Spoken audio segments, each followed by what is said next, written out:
G'day everyone, welcome back to another video. Today I'm going to be discussing the push-pull legs training split and whether it lives up to the hype that it gets on social media and on the internet. Before I get started, the points I'm about to present is based on my own personal research, anecdotes from my own personal training and from training other clients. I suggest you do your own research to make up your own mind as to whether or not you agree or disagree with any of the points that I bring up. So the push-pull leg training split is one of the most common training splits you'll come across. It's very popular on social media and it's probably one that you hear about the most, and for good reason. It's easy to follow, it's extremely versatile. It can be either more of a lower body dominant workout, training split, or more of an upper body, just depending on how you structure the workouts and how many days in the gym that you're spending doing the push-pull leg split. And it's suitable for pretty much covers all bases from beginners all the way to advanced lifters. So in saying all that, I'm going to dive in a little bit deeper and discuss some of the issues that I see with the training split or have come across with the training split and some of its shortfalls. Although there are very few, it's not a perfect training split.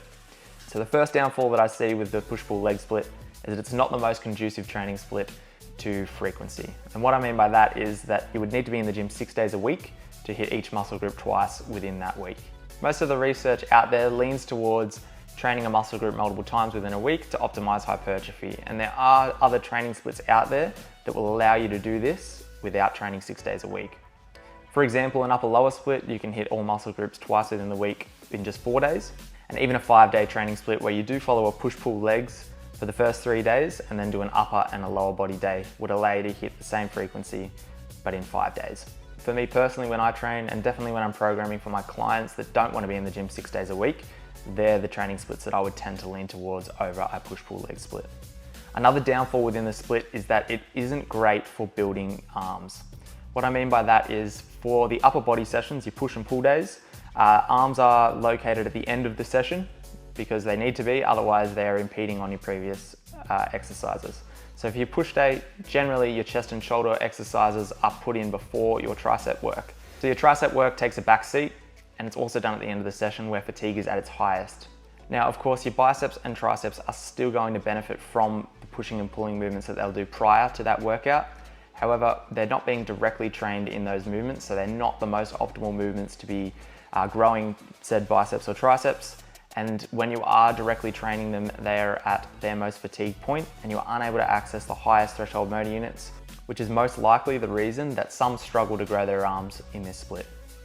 Now, this isn't going to be an issue for everyone. There are many people out there that have followed a push-pull leg split, including myself for the first 2 to 3 years of training, and I saw no issues at all with my arm growth. There are a lot of cases, however, where arms are a lacking muscle group in those that do follow a push-pull leg split. So it's very much on a case-by-case basis, and you need to decide whether or not, if arms are a priority for you and you're struggling to grow them in a push-pull leg split, whether this split is the right split for you.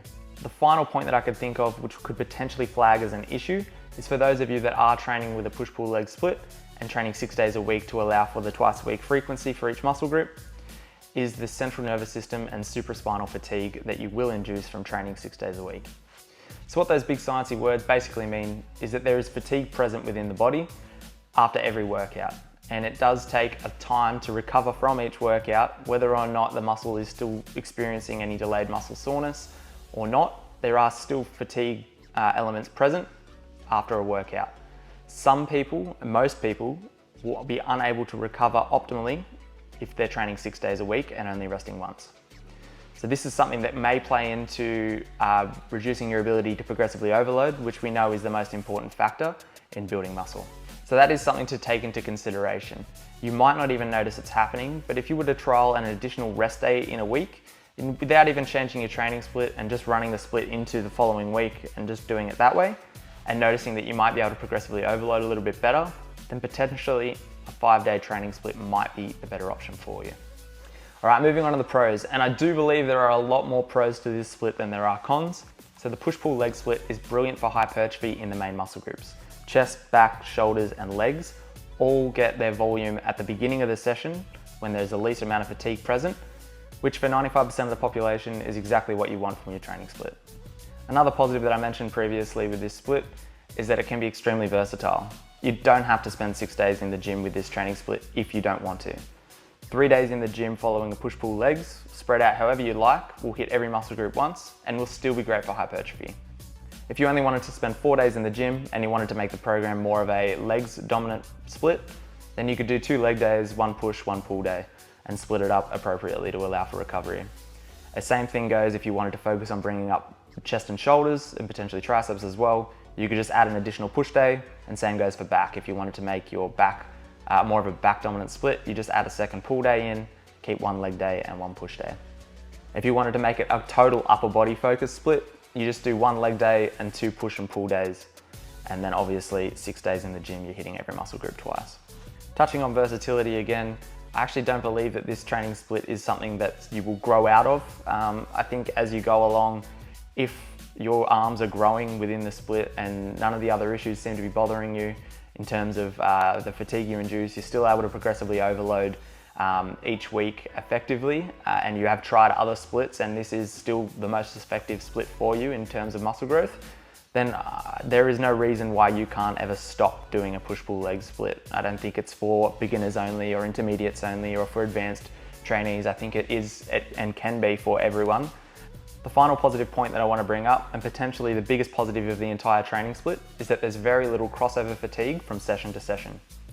What I mean by that is, on your push day, you're working chest, shoulders and triceps, and those muscle groups aren't used again until you do your next push day. So there is very little localized fatigue in muscle groups that are going to affect later sessions. This will allow for a lot of freedom in the setup of your training split. As long as you aren't doing back-to-back push days or pull days or leg days, then you basically aren't going to have any localized fatigue that are going to affect other sessions. So does the push-pull leg split live up to being one of the best training splits that you could follow?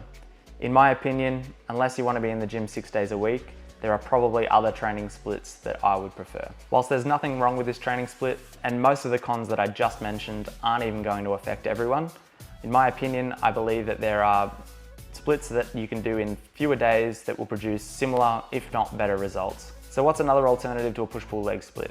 Well, if you were to follow a 5-day training split with the following structure I have on screen, that would cover all of the cons that I previously mentioned that the push-pull leg split experiences and produce similar, if not better results in fewer days. So that wraps up today's video. If you have any questions or want me to cover any other training splits, drop them in the comments below. If you like the video, give it a like and subscribe for more. Cheers.